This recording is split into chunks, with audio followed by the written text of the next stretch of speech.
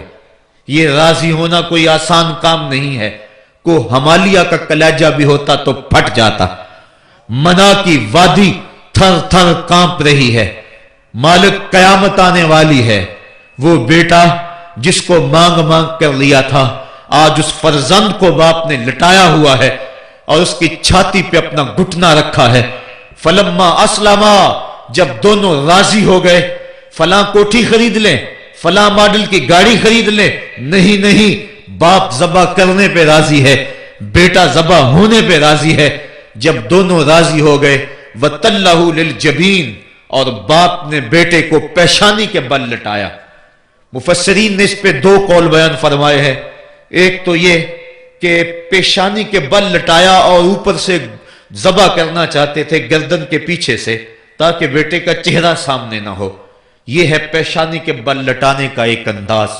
اور دوسرا انداز مفسرین فرماتے ہیں، جس طرح ہم جانور کو ذبح کرتے ہیں تو اس کی گردن کو خم دے کر پیچھے زمین پہ لگا لیتے ہیں تاکہ اس کی رگیں تن جائیں، گردن کھل جائے اور ذبح کرنے میں آسانی ہو۔ حضرت ابراہیم علیہ السلام نے اپنے نو نہال کی ریشم جیسی گردن کو خم دے کر پیچھے پتھر کے ساتھ پیشانی لگائی، اور جب وہ گردن تن گئی تو اس کو کہتے ہیں وَتَلَّهُ لِلْجَبِينِ، اور باپ نے بیٹے کو پیشانی کے بل لٹا لیا، ہاتھ میں چھری ہے۔ اور جب حضرت خلیل نے بیٹے کی گردن پہ چھری رکھی، دھرتی کا کلیجہ کانپنے لگا، حوروں کی چیخیں نکل گئی، عرش معلیٰ تھرانے لگا، فرشتے کانپنے لگے، مالک قیامت تو نہیں آنے والی؟ کہا میرے بندے کی ذرا باقی ادا کو تو دیکھو، تم کہتے تھے سجدے ہم کریں گے، تم کہتے تھے رکوع ہم کریں گے، یہ تو دھیگا مشتی اور فساد کریں گے، ذرا دیکھو باپ اپنے بیٹے کو کس طرح میرے حکم پر ذبح کرنے کے لیے تیار ہے۔ کائنات کا کلیجہ کانپ رہا تھا، سورج بادلوں کی اوٹ میں منہ چھپانے کی کوشش کر رہا تھا، دوپہر کا وقت، منا کی وادی، پتھر کی اوٹ، حضرت خلیل کے ہاتھ کے اندر چھری، ریشم سے نازک جیسے گلے کے اوپر چھری رکھی، بیٹا بھی جس کو مانگ مانگ کر لیا تھا، اور اتنا حسین بیٹا کہ اس کی پیشانی میں نبوت کا نور چمک رہا تھا۔ فلما اسلما وتلہ للجبین، اور جب پیشانی کے بل لٹا لیا تو حضرت خلیل نے چھری تیز کر کے بیٹے کی گردن پہ رکھی اور پوری قوت کے ساتھ چھری کو پھیر دیا، لیکن چھری نے ایک بال بھی نہیں کاٹا۔ جلدی سے پاس پڑے ایک پتھر پہ چھری کو مارا، لیما تقطعی یا سکین، اے چھری کیا ہو گیا، کیوں نہیں کاٹتی؟ کہا الخلیل یامرنی والجلیل ینہانی، خلیل مجھے کاٹنے کا کہتا ہے اور جلیل کہتا ہے خبردار اگر ایک بال بھی کاٹا تو۔ کہا چھری تیرا کام تو کاٹنا تھا، کہا آگ کا کام بھی تو جلانا تھا، جس رب نے آگ کو جلانے سے روک دیا تھا آج اس نے مجھے کاٹنے سے روک دیا ہے۔ اس کا یہ مطلب نہیں سمجھے کہ چلو جان چھوٹ گئی، راستہ مل گیا۔ کہا شاید میں نے ذبح کرنے میں دیر کر دی اور اللہ نے چھری کو روک دیا۔ پھر استغفار پڑھا، معافی مانگی، اور پھر چھری کو تیز کیا اور حلق کے اوپر اس کی نوک رکھ کر پوری ہمت کے ساتھ اپنا سارا زور اس کے اوپر ڈھیل دیا، گلا کٹ گیا۔ حضرت ابراہیم علیہ السلام خوش ہو گئے اور کلیجہ پھٹ بھی رہا ہے، لیکن جب آنکھوں سے پٹی کھولی تو دیکھا کہ ذبح ہونے والا دمبا ہے، اور حضرت اسماعیل علیہ السلام پاس کھڑے مسکرا رہے ہیں، اور پاس حضرت جبریل امین بھی کھڑے ہیں۔ تو دل خوشی سے سرشار ہو گیا کہ حضرت جبرائیل امین کا کھڑا ہونا اس بات کی غمازی کر رہا تھا کہ یہ دمبا اللہ کی طرف سے آیا ہے، اور بیٹا بچ گیا اور اس کی جگہ فدیتاً دمبا دے دیا گیا، تو دل راضی ہوا۔ اور اللہ تعالیٰ جل شانہ کی طرف سے اس عین موقع پہ صدا بھی آئی، وَنَادَيْنَاهُ أَن يَا إِبْرَاهِيمُ،